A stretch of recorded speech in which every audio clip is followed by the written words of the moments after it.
Welcome, everybody, to Dead Talk Live. And today we have a very special guest, Francesca Xuereb, who is the star of Room 203, which released on April 15th and is now available for streaming on Hulu and all major video on demand platforms. Francesca, thank you so much for being our guest today. How are you doing?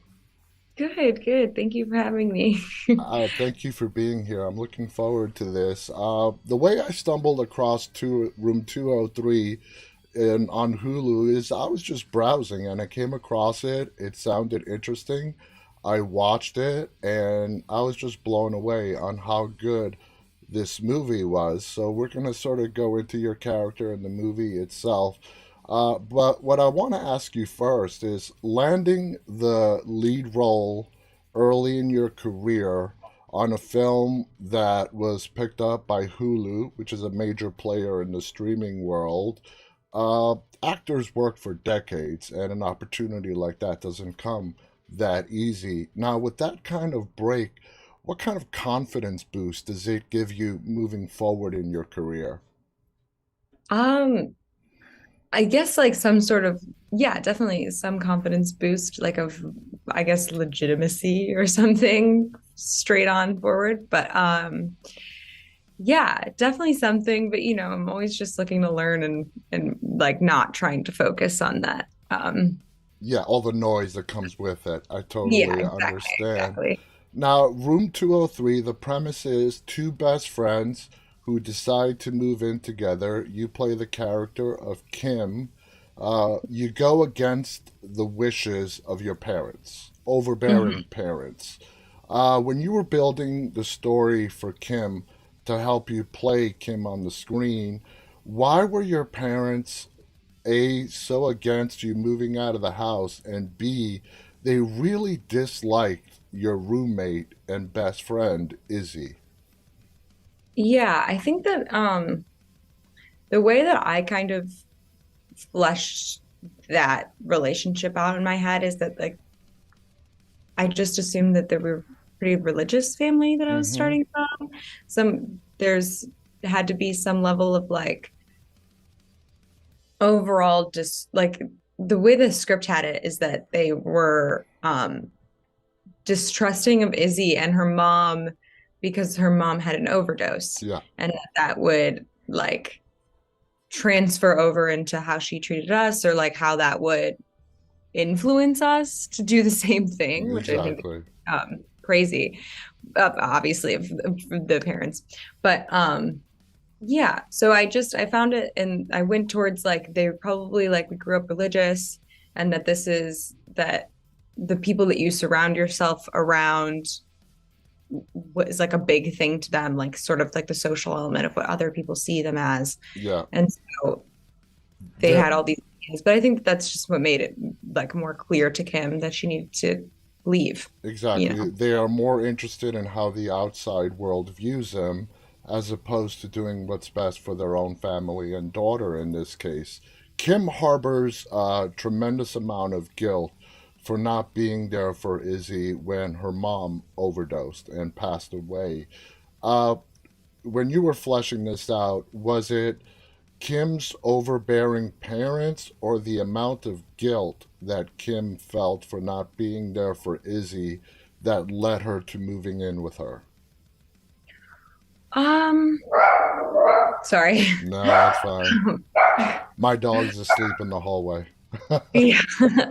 No, I don't think it was either, honestly. I think that this is something that she also just wanted separately, or that's even a word, separate from her relationship with Izzy and her guilt and her relationship with her parents. I think that's just something that she wanted to do, like just for herself, is go to school and Start her life, basically. yeah, and start her life basically like independently of everyone to a certain degree, like just be able to hold her own and do what she thought was right and do it successfully, hopefully, So I think Exactly.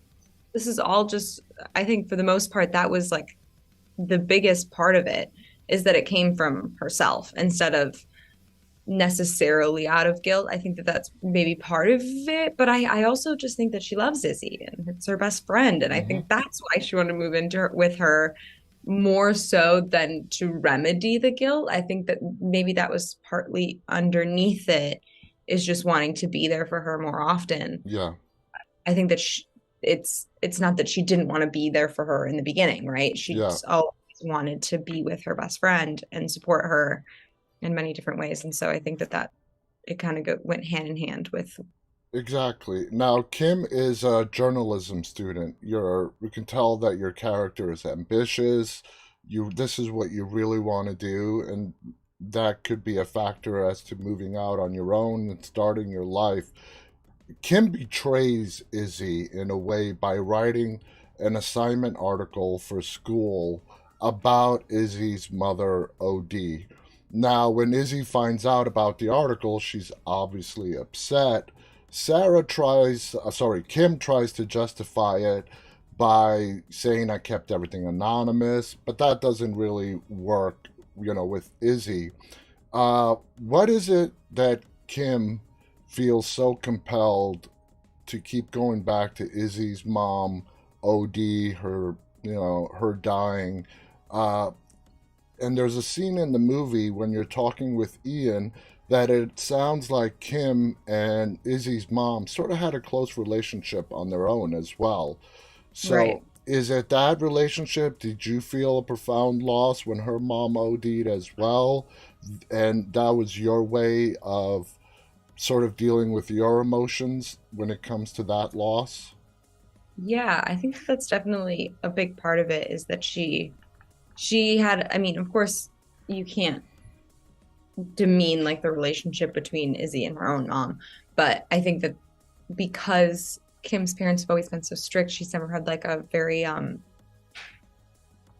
close relationship with them, or been Mm-hmm. able to actually like talk about things or have like a friendly relationship with her parents. It's always been very like, you're my like parents and then me, and it's kind of like this like separation of like A parent's permission. hardest job is to let go of their children. I'm a parent, and I know that Yeah, your children do grow up, and eventually you have to let go and let them live their own lives. And it just seems like Kim's parents are not there. It's sort of like the only reason you should ever leave this house is when you find a husband and leave. That's the way it exactly. came So across. she couldn't be fully herself around them, and I think that she could around Liana and Izzy's mom, and like totally, talk about her hopes and dreams, talk about things like without the expectation of it being so serious or being taken in a way that is not the intention, or like them defaulting to like her future within whatever, even if it's like a crush on a boy or something like that. And that's just kind of how I thought about it, is that she's just, her parents are so reserved, and she hasn't didn't have that within them. So this relationship with Liana was really important to her, Hmm. as well as like Izzy's important to her. And I think that, I don't know if maybe even Kim is able, like, because within regards of like her writing the story about Izzy's loss, Hmm. and in not even really talking about it as her own loss within the article. Yeah. I think that it's a lot of that is just that she maybe doesn't even want to talk about any of her own stuff that maybe is like has festered, that is either stemming from like, And it's just too painful.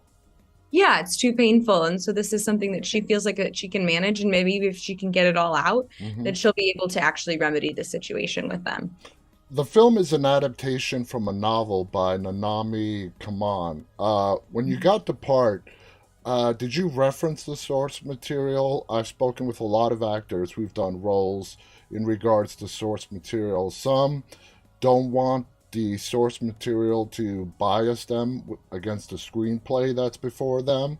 Or which side do you fall on? Do you like to reference the source material to sort of see how it varies from the screenplay? To be completely honest, I think I would have loved to, but we had like from being cast to like starting, production, it was like not even a week. So it's Wow. like fly out there. So we didn't really have a lot of time to in what was in front of me, and tried to pull as much from that as I could. Hmm. Um, instead of going to the source material, I didn't, but The I time feel was not like there. try that. Yeah. Yeah. Time In, element in a helped. in a previous interview, you stated that you were compelled to this part by the previous works of the director Ben Jager. What was it about Ben's style that really wanted you to work with him? I talked to him on the phone beforehand, and I just really like I just saw like a lot of passion that he had for the project. He had like it felt like he really wanted to make something great, and that he Hmm. really I don't know, you want to work with people that believe in themselves and believe in the people that are surrounding them. Yeah. And so I really felt that from him within the conversation, and it felt like he believed, like with such we had such a small budget, and you know what I mean, it was done so fast. I think they wrote the script in 2 weeks beforehand too, Wow.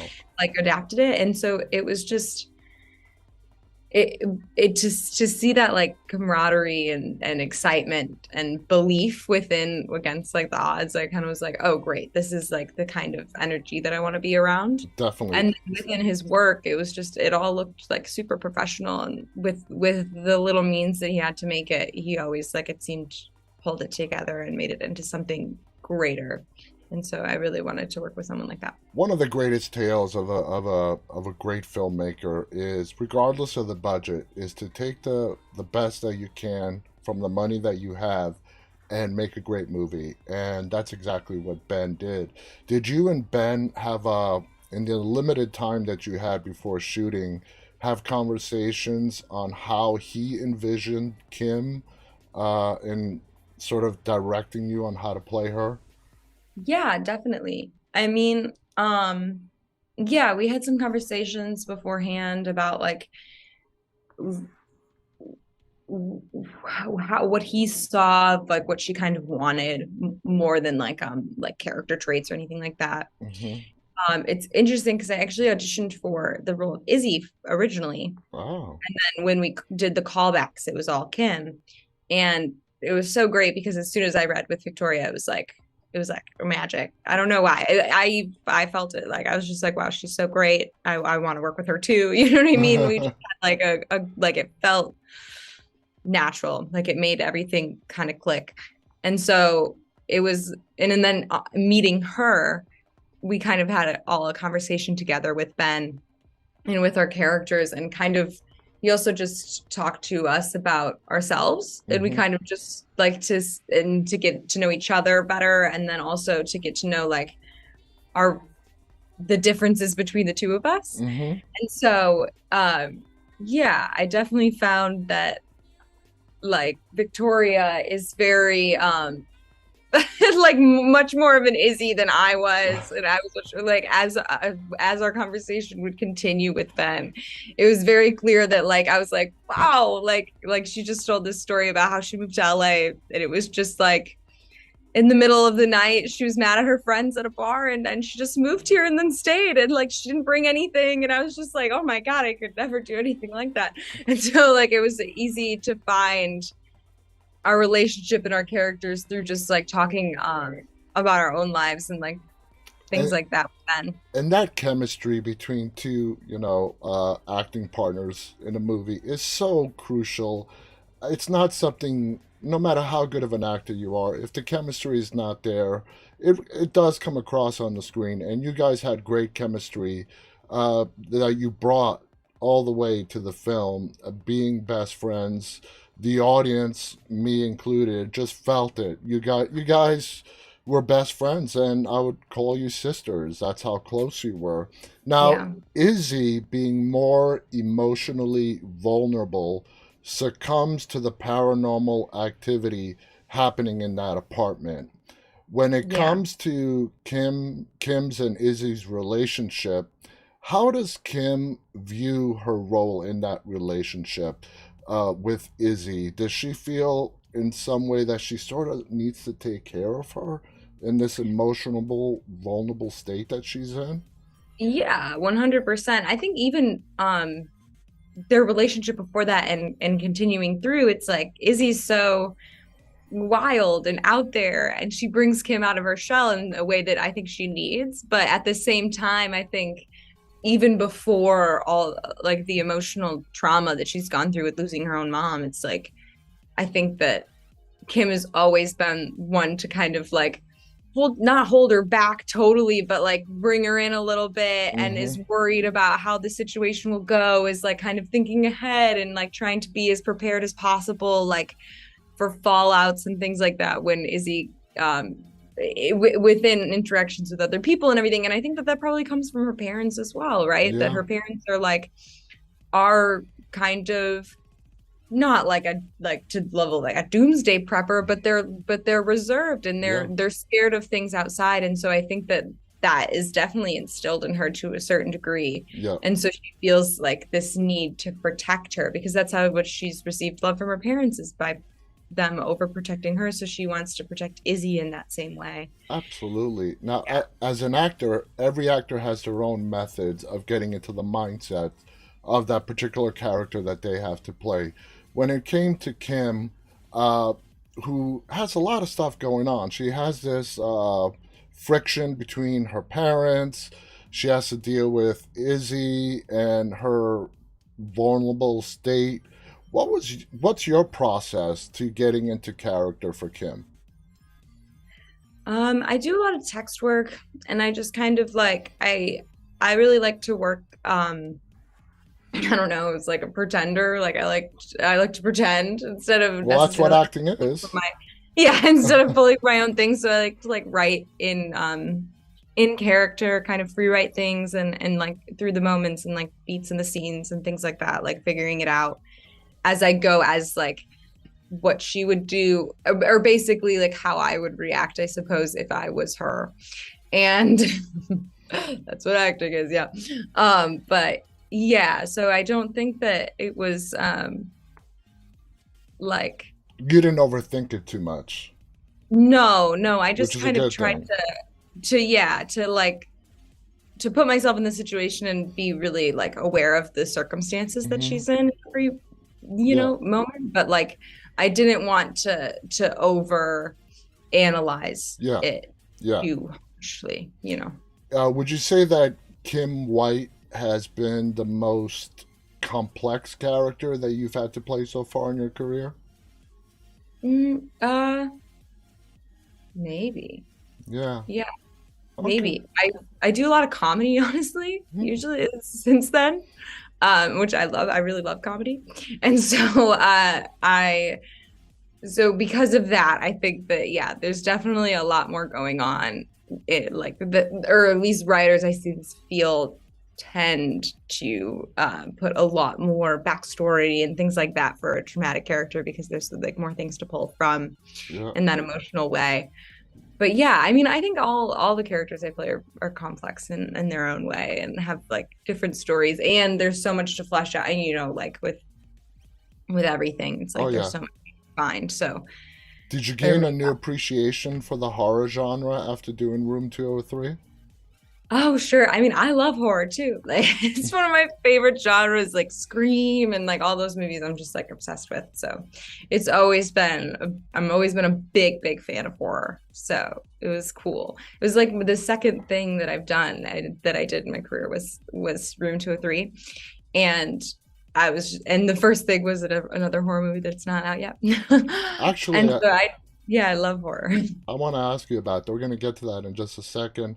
But being the lead in a feature film, uh, I, this is sort of like probably I've looked through your resume and it looks like this is your biggest starring role to date so far. I may be wrong on that, but have you gained a new appreciation of what leading actors in any film have to go through, the amount of camera time they get, the pressures that are put on them? What would you say is the biggest thing you've learned from shooting Room 203? Um, yeah, I mean, I definitely gained an appreciation for the amount of work that it takes to be or the just the hours and everything involved with like being there. I loved it because I loved being around the crew that often as well, because I think a lot of times with actors they when you're not actively like in a scene or something like that, you're like in holding or something like that, so you're not with Yeah, a lot of everyone time is who's making just the waiting movies. around. Yeah. Right, exactly. So being the lead in the first on the call sheet and everything like that, it was really cool just to be around the crew and everyone all the time, and just to form like such close relationships with every department, That's awesome. which is just I loved, like I love, because everybody is such incredible artists, and they're all so passionate about what they do, and so Hmm. it's so invigorating to be around that with everyone and to see it day in and Yeah. day out. And it really is it's like a powerful feeling that I think flows through making It's something. contagious. We're out of time. I want to ask you one last question. You mentioned a film coming out. You're in an upcoming film that is done with filming called Murmur. Is that Hmm. the film that you were referring to a second ago? Yes, yes, yes. You play a character by the name of Roxy. What can you tell us about Murmur and your character Roxy, if anything? um yeah, I don't know. I don't know how much I should say, but it's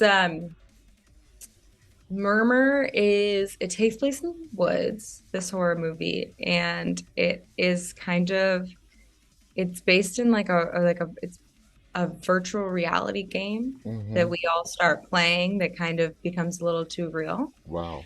Kind of, I think the basis of the Okay. premise, what I can say about it. That's And awesome. Roxy is definitely more of a like wild child, So the very different complete than opposite Kim, of Kim. complete opposite of Kim. But most of what we get from her in the film uh is not like who she is outside of this world. It's kind Yeah. of how she is, like how those kind of things are broken down, because it's a bunch of influencers that are playing this new game, and it's yeah. It So sounds very interesting. I want to thank you so much, Francesca, for coming on here and sharing your thoughts and experiences shooting Room 203. I'm excited to watch Murmur when it does get released. Do you have any final thoughts you want to share before we go? I don't think so. Thank you so much for having me. It was really nice Absolutely. And talking to guys, you. check out Room 203. It's available for free if you're subscribed to Hulu. It's right there. Watch it. If not, it's available on any your favorite video on demand retailer. I This is a great movie. You won't be disappointed. Again, thank you to Francesca. I want to thank our live audience and all of you guys who are tuning in later on. I see the birthday. Tomorrow's my birthday. Uh, Oh, I'm turning 48 years old. happy God, I'm birthday. approaching the big 50. Anyway, thank you to everybody. Thank you to Francesca. On behalf of Francesca and myself, stay safe and stay walking. Bye, everybody.